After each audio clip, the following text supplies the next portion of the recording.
ॐ श्री तुलस्यै नमः। ॐ नन्दिन्यै नमः। ॐ देव्यै नमः। ॐ शिखिन्यै नमः। ॐ धारिण्यै नमः। ॐ धात्र्यै नमः। ॐ सावित्र्यै नमः। ॐ सत्यसन्धायै नमः। ॐ कालहारिण्यै नमः। ॐ गौर्यै नमः। ॐ देवगीतायै नमः। ॐ द्रवियस्यै नमः। ॐ पद्मिन्यै नमः। ॐ सीतायै नमः। ॐ रुक्मिण्यै नमः। ॐ प्रियभूषणायै नमः। ॐ श्रेयस्यै नमः। ॐ श्रीमत्यै नमः। ॐ मान्यायै नमः। ॐ गौर्यै नमः। ॐ गौतमार्चितायै नमः। ॐ त्रेतायै नमः। ॐ त्रिपथगायै नमः। ॐ त्रिपादायै नमः। ॐ त्रैमूर्तये नमः। ॐ जगत्त्रयायै नमः। ॐ त्रासिन्यै नमः। ॐ गात्रायै नमः। ॐ गात्र्यायै नमः। ॐ गर्भवारिण्यै नमः। ॐ शोभनायै नमः। ॐ समायै नमः। ॐ द्विरदायै नमः। ॐ आराध्यै नमः। ॐ यज्ञविद्यायै नमः। ॐ महाविद्यायै नमः। ॐ गुह्यविद्यायै नमः। ॐ कामाक्ष्यै नमः। ॐ कुलायै नमः। ॐ श्रियै नमः। ॐ भूम्यै नमः। ॐ भवित्रे नमः। ॐ सावित्र्यै नमः। ॐ सर्ववेदविदाम्बरायै नमः। ॐ शङ्खिन्यै नमः। ॐ चक्रिण्यै नमः। ॐ चारिण्यै नमः। ॐ चपलेक्षणायै नमः। ॐ पीताम्बरायै नमः। ॐ प्रोतसोमायै नमः। ॐ सौरसायै नमः। ॐ अक्षिण्यै नमः। ॐ अम्बायै नमः। ॐ सरस्वत्यै नमः। ॐ संश्रयायै नमः। ॐ सर्वदैवत्यै नमः। ॐ विश्वाश्रयायै नमः।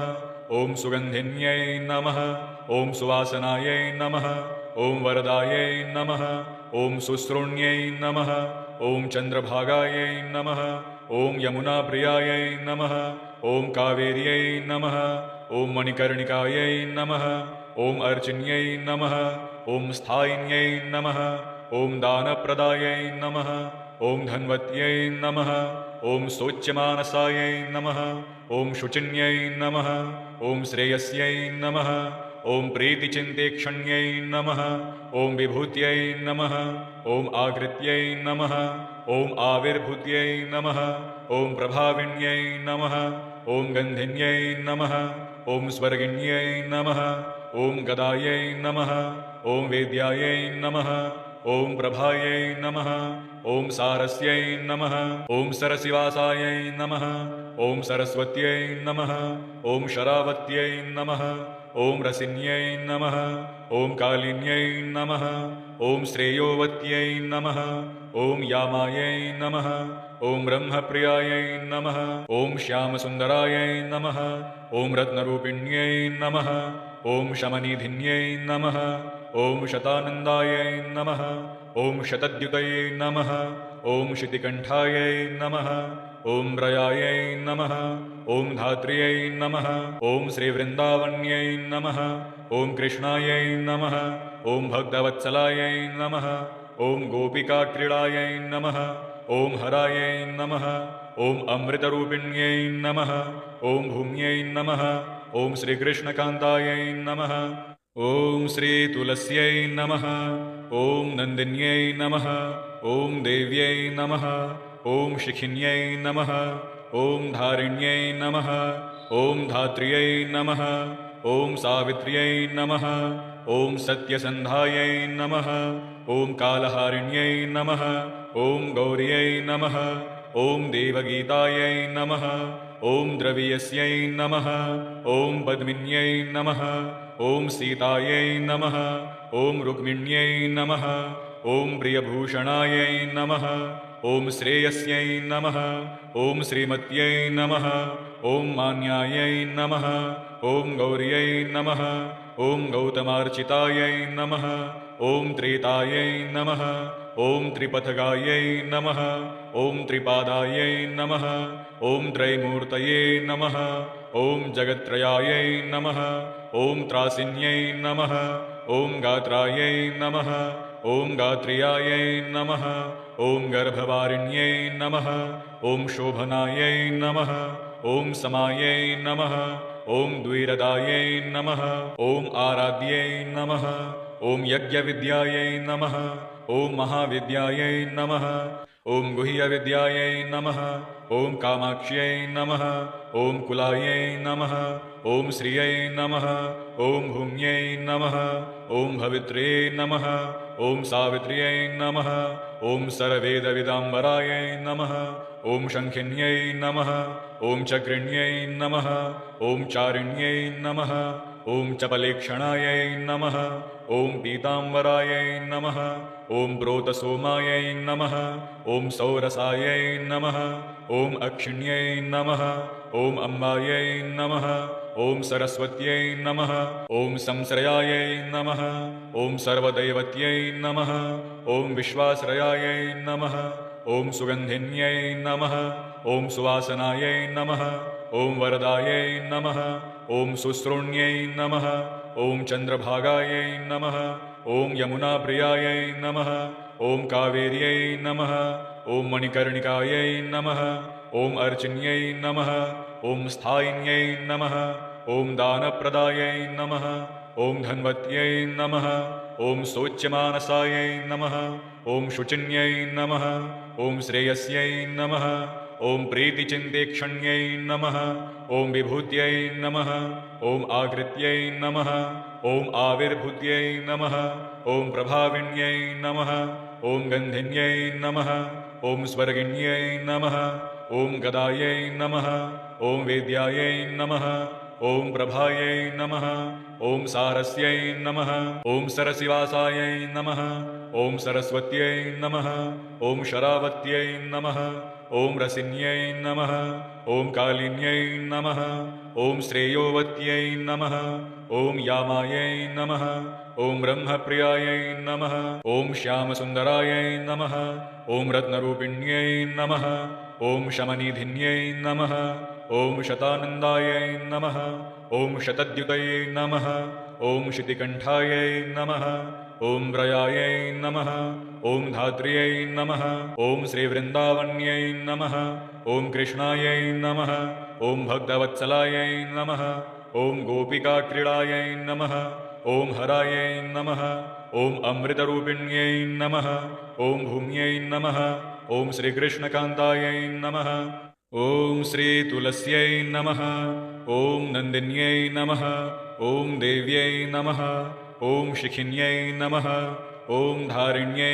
नमः ॐ धात्र्यै नमः ॐ सावित्र्यै नमः ॐ सत्यसन्धायै नमः ॐ कालहारिण्यै नमः ॐ गौर्यै नमः ॐ देवगीतायै नमः ॐ द्रवियस्यै नमः ॐ पद्मिन्यै नमः ॐ सीतायै नमः ॐ रुक्मिण्यै नमः ॐ प्रियभूषणायै नमः ॐ श्रेयस्यै नमः ॐ श्रीमत्यै नमः ॐ मान्यायै नमः ॐ गौर्यै नमः ॐ गौतमार्चितायै नमः ॐ त्रेतायै नमः ॐ त्रिपथगायै नमः ॐ त्रिपादायै नमः ॐ त्रैमूर्तये नमः ॐ जगत्त्रयायै नमः ॐ त्रासिन्यै नमः ॐ गात्रायै नमः ॐ गात्र्यायै नमः ॐ गर्भवारिण्यै नमः ॐ शोभनायै नमः ॐ समायै नमः ॐ द्विरदायै नमः ॐ आराध्यै नमः ॐ यज्ञविद्यायै नमः ॐ महाविद्यायै नमः ॐ गुह्यविद्यायै नमः ॐ कामाक्ष्यै नमः ॐ कुलायै नमः ॐ श्रियै नमः ॐ भूम्यै नमः ॐ भवित्र्यै नमः ॐ सावित्र्यै नमः ॐ सर्ववेदविदाम्बरायै नमः ॐ शङ्खिन्यै नमः ॐ चक्रिण्यै नमः ॐ चारिण्यै नमः ॐ चपलेक्षणायै नमः ॐ पीताम्बरायै नमः ॐ प्रोतसोमायै नमः ॐ सौरसायै नमः ॐ अक्षिण्यै नमः ॐ अम्बायै नमः ॐ सरस्वत्यै नमः ॐ संश्रयायै नमः ॐ सर्वदैवत्यै नमः ॐ विश्वाश्रयायै नमः ॐ सुगन्धिन्यै नमः ॐ सुवासनायै नमः ॐ वरदायै नमः ॐ सुश्रोण्यै नमः ॐ चन्द्रभागायै नमः ॐ यमुनाप्रियायै नमः ॐ कावेर्यै नमः ॐ मणिकर्णिकायै नमः ॐ अर्चिन्यै नमः ॐ स्थायिन्यै नमः ॐ दानप्रदायै नमः ॐ धन्वत्यै नमः ॐ शोच्यमानसायै नमः ॐ शुचिन्यै नमः ॐ श्रेयस्यै नमः ॐ प्रीतिचिन्तेक्षण्यै नमः ॐ विभूत्यै नमः ॐ आकृत्यै नमः ॐ आविर्भूत्यै नमः ॐ प्रभाविन्यै नमः ॐ गन्धिन्यै नमः ॐ स्वर्गिन्यै नमः ॐ गदायै नमः ॐ वेद्यायै नमः ॐ प्रभायै नमः ॐ सारस्यै नमः ॐ सरसिवासायै नमः ॐ सरस्वत्यै नमः ॐ शरावत्यै नमः ॐ रसिन्यै नमः ॐ कालिन्यै नमः ॐ श्रेयोवत्यै नमः ॐ यामायै नमः ॐ ब्रह्मप्रियायै नमः ॐ श्यामसुन्दरायै नमः ॐ रत्नरूपिण्यै नमः ॐ शमनिधिन्यै नमः ॐ शतानन्दायै नमः ॐ शतद्युतये नमः ॐ शितिकण्ठायै नमः ॐ ब्रयायै नमः ॐ धात्र्यै नमः ॐ श्रीवृन्दावन्यै नमः ॐ कृष्णायै नमः ॐ भक्तवत्सलायै नमः ॐ गोपिकाक्रीडायै नमः ॐ हरायै नमः ॐ अमृतरूपिण्यै नमः ॐ भूम्यै नमः ॐ श्रीकृष्णकान्तायै नमः ॐ श्रीतुलस्यै नमः ॐ नन्दिन्यै नमः ॐ देव्यै नमः ॐ शिखिन्यै नमः ॐ धारिण्यै नमः ॐ धात्र्यै नमः ॐ सावित्र्यै नमः ॐ सत्यसन्धायै नमः ॐ कालहारिण्यै नमः ॐ गौर्यै नमः ॐ देवगीतायै नमः ॐ द्रवियस्यै नमः ॐ पद्मिन्यै नमः ॐ सीतायै नमः ॐ रुक्मिण्यै नमः ॐ प्रियभूषणायै नमः ॐ श्रेयस्यै नमः ॐ श्रीमत्यै नमः ॐ मान्यायै नमः ॐ गौर्यै नमः ॐ गौतमार्चितायै नमः ॐ त्रेतायै नमः ॐ त्रिपथगायै नमः ॐ त्रिपादायै नमः ॐ त्रैमूर्तये नमः ॐ जगत्त्रयायै नमः ॐ त्रासिन्यै नमः ॐ गात्रायै नमः ॐ गात्र्यायै नमः ॐ गर्भवारिण्यै नमः ॐ शोभनायै नमः ॐ समायै नमः ॐ द्विरदायै नमः ॐ आराध्यै नमः ॐ यज्ञविद्यायै नमः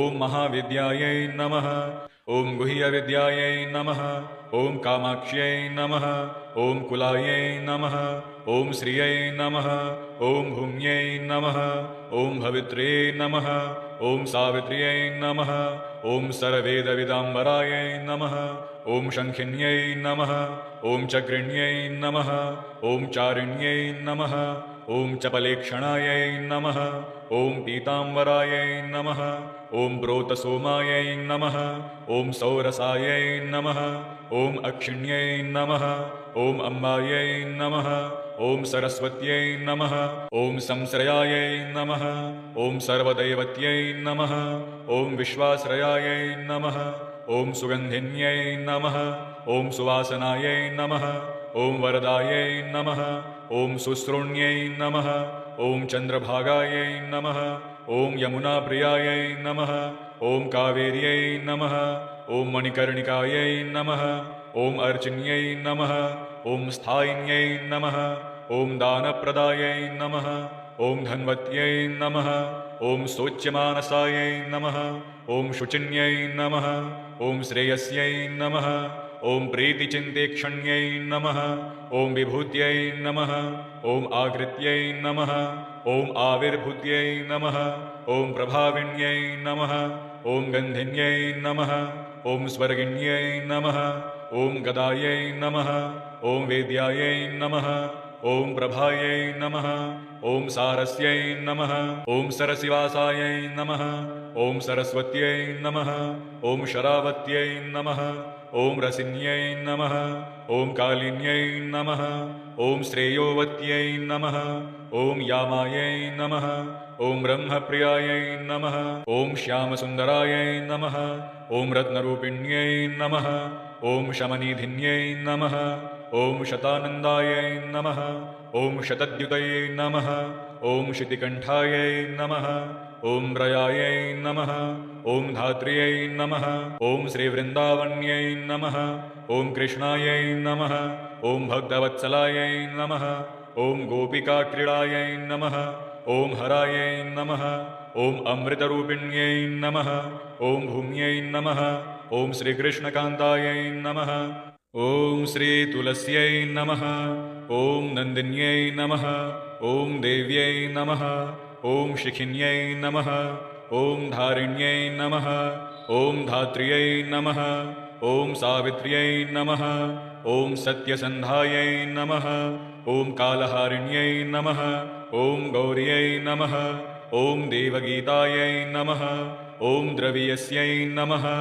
ॐ पद्मिन्यै नमः ॐ सीतायै नमः ॐ रुक्मिण्यै नमः ॐ प्रियभूषणायै नमः ॐ श्रेयस्यै नमः ॐ श्रीमत्यै नमः ॐ मान्यायै नमः ॐ गौर्यै नमः ॐ गौतमार्चितायै नमः ॐ त्रेतायै नमः ॐ त्रिपथगायै नमः ॐ त्रिपादायै नमः ॐ त्रैमूर्तये नमः ॐ जगत्त्रयायै नमः ॐ त्रासिन्यै नमः ॐ गात्रायै नमः ॐ गात्रियायै नमः ॐ गर्भवारिण्यै नमः ॐ शोभनायै नमः ॐ समायै नमः ॐ द्विरदायै नमः ॐ आराध्यै नमः ॐ यज्ञविद्यायै नमः ॐ महाविद्यायै नमः ॐ गुह्यविद्यायै नमः ॐ कामाक्ष्यै नमः ॐ कुलायै नमः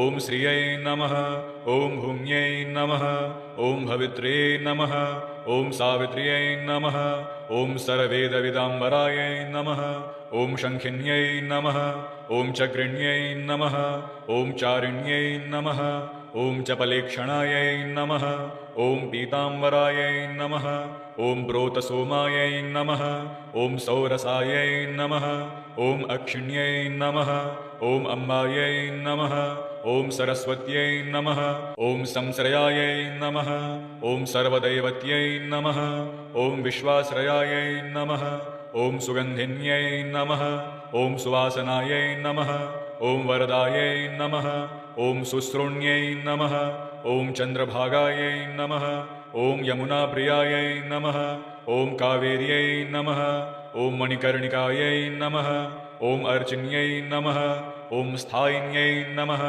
ॐ दानप्रदायै नमः ॐ धन्वत्यै नमः ॐ शोच्यमानसायै नमः ॐ शुचिन्यै नमः ॐ श्रेयस्यै नमः ॐ प्रीतिचिन्तेक्षण्यै नमः ॐ विभूत्यै नमः ॐ आकृत्यै नमः ॐ आविर्भूत्यै नमः ॐ प्रभाविन्यै नमः ॐ गन्धिन्यै नमः ॐ स्वर्गिण्यै नमः ॐ गदायै नमः ॐ वेद्यायै नमः ॐ प्रभायै नमः ॐ सारस्यै नमः ॐ सरसिवासायै नमः ॐ सरस्वत्यै नमः ॐ शरावत्यै नमः ॐ रसिन्यै नमः ॐ कालिन्यै नमः ॐ श्रेयोवत्यै नमः ॐ यामायै नमः ॐ ब्रह्मप्रियायै नमः ॐ श्यामसुन्दरायै नमः ॐ रत्नरूपिण्यै नमः ॐ शमनिधिन्यै नमः ॐ शतानन्दायै नमः